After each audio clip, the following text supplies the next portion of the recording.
Hey, what's up everybody? My name's Anthony, here to give you guys another episode recap of the last two episodes of Grotesquerie. Now we got one more episode until the season finale, and when I thought we were going to get all our questions answered, it looks like we're going to be left with more questions than we are answers by the end of this season. So if you are new to the channel or just want to catch up on all the madness that is Grotesquerie, be sure to check out the playlist over here or in the description down below. But without further ado, let's get into episode 8 of Grotesquerie. The episode starts with Merritt giving a lecture when a man with glasses catches Merritt's eye and he smiles at her. She cuts the class short and she sits down with the man who we find out is Dr. Whitcomb. Dr. Whitcomb is a specialist in dream studies and apparently has been studying Lois the entire time. So if you are already with this madness that is Grotesquerie so far, you're kind of used to just random characters popping up and, them saying, hey, I've been here the entire time. So at this point, you just got to roll with it. We then cut to Lois, who's attending physical therapy, when Dr. Charlie comes to see if she is doing well. Lois scoffs at Charlie and tells him that he was trying to kill her and that she heard everything when she was in a coma. Marshall sits with Red and tells her that he's divorcing Lois and that he wants to be with her and that Lois heard him when he said that he wished she was dead. And if you remember a few episodes back, we had that flashback scene where Marshall and Lois were talking and Lois said that she wished that Marshall was dead. Now looking back and knowing what we know now that Lois was actually the one in a coma, we can kind of think that that scene was like a reverse play and Marshall was sitting there telling Lois, I wish you were dead. And she portrayed that differently in her head and her mind. And her subconscious, she was probably thinking the same of when Marshall said it to her. But we will definitely jump into that aspect later on in the video, but I did want to bring that up right now. Dr. Whitcomb then interviews Megan and asks her why Lois would portray her as her enemy in her dream. Megan says that she doesn't know because she idolized Lois and that they were partners. Dr. Whitcomb brings up the murder case of a woman named Andrea, and this is the same girl that we saw Lois and Megan go into the fiery desert in a couple episodes back. Megan said that she was very upfront with Lois about the case and told her that she made a mistake with Andrea, and that was one of the last arguments that they had before she went into a coma. After the interview with Dr. Whitcomb, Megan arrives at home when her boyfriend Justin tells Megan that she is late and that he is starving. Megan tells her that she doesn't have time for him today and starts to heat up some leftover Chinese food. Justin attacks Megan and punches her in the face, causing her to have a bruise. Megan then pulls a gun on Justin and tells him to leave, but he says that this is his house, so Megan leaves instead and arrives at the same motel that we saw in Lois's dreams while she was in a coma. This also explains why Megan and Lois had that fight before she went into a coma, like during her retirement party.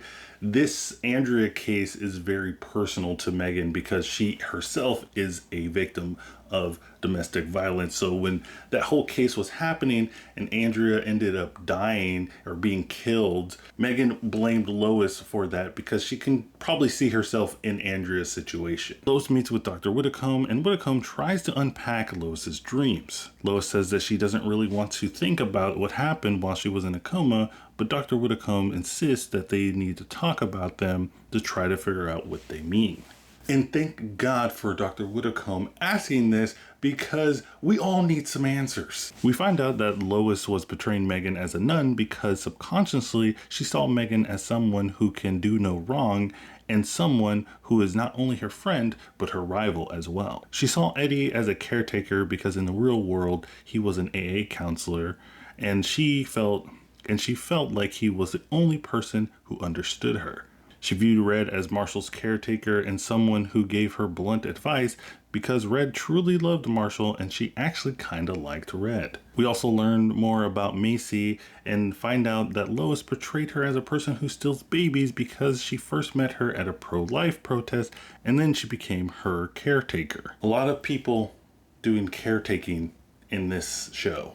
I don't know if that's some kind of a connection or something like that. A lot of people being in those caretaker roles.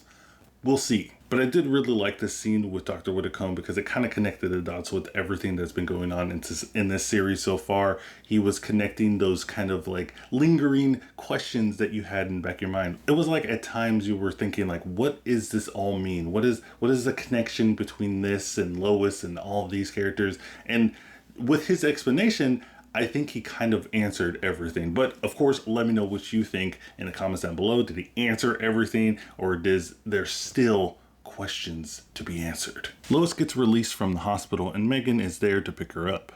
Megan drives Lois back to her place and the two get into an argument about what Lois saw in her dream while she was in a coma and Andrea's case. Lois goes inside her house and is greeted by Macy, and then the two drive to Merritt's house where Lois tries to talk to Merritt about everything that has happened up until this point. The two go into a back and forth and Merritt ends up slapping Lois, causing her to bleed, and tells her to leave. Lois leaves and gets back into the car with Macy, and Macy suggests that they go out to get a milkshake, and the episode ends. So we got a lot of information in this episode, especially with the scenes with Dr. Whitcomb and Lois when they were having their little therapy session, which explains a lot of stuff for me, at least in the coma saga of this series of Grotesquerie. But I'm really interested to see what they're going to go forward. So let's get into episode 9. The episode begins with Macy and Lois driving to meet with Marshall and Red. Macy tells Lois that she thinks this is a bad idea, but Lois says that she needs to do this. Once inside the house, Lois tells Marshall that she is not mad at him. She tells Marshall that she signed the divorce papers and that she is going to leave this place and enjoy her retirement somewhere in Florida. Lois meets with Merritt again and tells her that she acknowledges that she was a bad mother, but Merritt was a terrible kid. And I just gotta cut in here again, because this entire scene when she's talking to Merritt and telling her, yeah, I'm a bad mom, I was a bad mom, I did bad things, but you were a bitch. You were mean. And you know, Merritt kind of says something similar to, are you saying that because I was a bad kid that you slept with my husband? Like, what? It doesn't make any sense. In this whole scene, she tries to justify but not justify what she did with her actions, and then she slaps Merritt, and then she leaves and says like, hey, if you want to have any kind of relationship, you know where to find me, and leaves.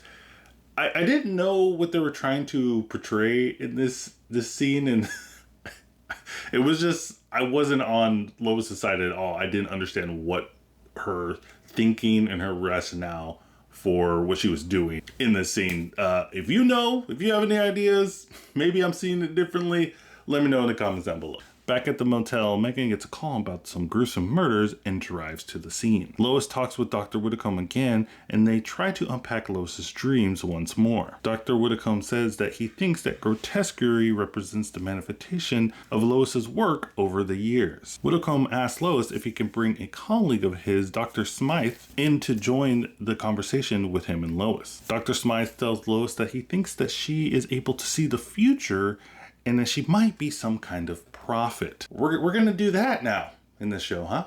Okay, all right. Back at home, Lois finds Red waiting for her, and Red tells her that she doesn't want to be with Marshall anymore since he's now around all the time. Later that night, Lois gets a call from Megan pleading her to come to this crime scene, and Lois arrives, and it is the same crime scene that we saw in the beginning of the series. Lois has a nightmare where she sees Megan getting blood thrown at her and gets woken up by a call from Megan telling her to meet her at a motel so that they can talk about the murder. Lois arrives at the location and realizes that it is the same motel that she saw in her dream. Once inside the motel, Lois still thinks that she is in a coma and asks Megan to cut her to see if she bleeds and feels pain. Megan reluctantly agrees, cutting Lois's arm and drawing blood. Lois goes into the bathroom to clean up when Justin bursts into the room attacking Megan. Lois grabs Megan's gun and comes out of the bathroom pointing the gun at Justin. Justin smiles and tells Lois that she won't do anything and puts the gun in his mouth,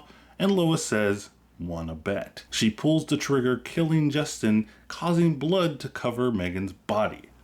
And the episode ends. And that is episode 8 and 9 of Grotesquerie. And while we did get some of our questions answered, we also got some more questions that need to be answered. And I don't think we're going to get all those answers in the last episode of this season, because like I said last video, guys, We're going to have more seasons and people are going to be mad. But overall, I did like these 2 episodes. I particularly liked the parts with Dr. Whitcomb, though I feel like we're not going to see that much of him anymore. I did like that he was basically the person that came in and was like, okay, guys, I'm going to explain all this coma stuff to you. All right, so listen carefully. I did think it's kind of funny that they had to bring in a literal doctor to explain all the coma stuff that we got in the early episodes of this season so far. And it was welcome. I mean, I liked it. But like most episodes this season of Grotesquerie, you know, not everything is good. There is some stuff in here that makes me question while I am watching this show sometimes. And in these 2 episodes, they did have some scenes where kind of got me scratching my head and wondering why this was even brought up. But there's scenes where, you know, Lois and Megan get in arguments about millennials and your generation and how you fucked everything up and then you're so sensitive and everything. And as a millennial myself who has been hearing these arguments ever since I can remember, it just kind of gets tiring. I mean, we already know we suck. I don't need this TV show to just tell me that I suck. You know, we already know. There's also some like political talk in here, you know, pro-life and pro-choice. That kind of just feels like it's just thrown in there just to be thrown in there. And I can see some people getting really offended by that and really turned off by that and saying like, I'm never watching this show again because it's pushing agenda and everything. While for me, that's not personally how I feel. I did kind of just feel like it was just not really needed and not really in good taste. But as always, let me know what you think in the comments down below. How'd you feel about these last 2 episodes? And are you ready for the season finale of Grotesquerie? I know I am. But now let's get into the theory section of the video. And this is just the part where I talk about some things that I've been seeing online or that some questions that I had during these last 2 episodes. And the first thing that I want to talk about is this whole theory of Lois being able to see the future and her being some kind of prophet. Yeah. The show's going there now. This question was brought up of whether or not Lois is being able to see the future now that she had this traumatic experience while she was in a coma. And it's kind of a funny thing to think about because now that we see that these Grotesquerie murders are being playing out after she has come in a coma, it kind of puts more merit into the theory of like her possibly being able to see the future and all. But at the same time, it also makes another theory come back up, which we'll talk about later. But I do think it's kind of funny that they are going to go this route of like Lois possibly being able to see the future and, you know, being able to anticipate things that are going to happen. I think it's going to be interesting to revisit some of these Grotesquerie murders from a different perspective, with her being kind of familiar with what things are going to be happening and all. I'm interested to see how they're going to do it. I don't know how they're going to do it in one episode, but you know, that's what another season's for. But let me know what you think in the comments down below about this theory of Lois being able to see the future. It's gonna get crazy. But the next theory that I want to talk about is a theory that I had in the last couple of episodes actually, and that is Lois the actual killer? Is she the Grotesquerie killer that we see in the real world? And I'm putting quotations of real world because at this point, who knows what's going on? In the earlier episodes, I was more accepting of this theory, and I can kind of see this theory being true of Lois being the killer, because back then, you know, Lois was portrayed as a drunk, and she would get drunk, and she would fall asleep, and then the next day, she would say, oh, there's a murder that happened. Everything lined up for her possibly being the killer because there was those gaps in time period that we saw. And in the real world, I can kind of see that they are planting those same seeds of like Lois possibly being the murderer. I don't know if that's what they're going to do, if they're going to try to, like, you know, fake us out 2 times in a row with the same thing. But I've been wrong before because I thought that certain people were the killer and that totally did not pan out. I have seen some people on Reddit suggest that Lois is committing these murders and she's not really aware what's going on, and that kind of goes into the scene with her and Marshall when she's giving him the divorce papers and he gets into this like angry tirade of saying that she's a chimera and that, you know, she's an evil person, she's unhuman and everything. And by the way, Why does Marshall suck? I mean, this guy is totally terrible, unredeemable. I know that Lois did some terrible things and so did he, but it just seems like he's more terrible. I don't know. Let me know what you think in the comments down below. Am I alone? Does Marshall suck? But as always, everyone, let me know what you think in the comments down below about all these things that we talked about for Grotesquerie. And let me know if you're ready for the season finale, episode 10 of Grotesquerie next week. I'm kind of sad and happy at the same time that it's over. But as always, let me know what you think in the comments down below. Let me know what show that you want me to cover next. And remember, guys, keep watching.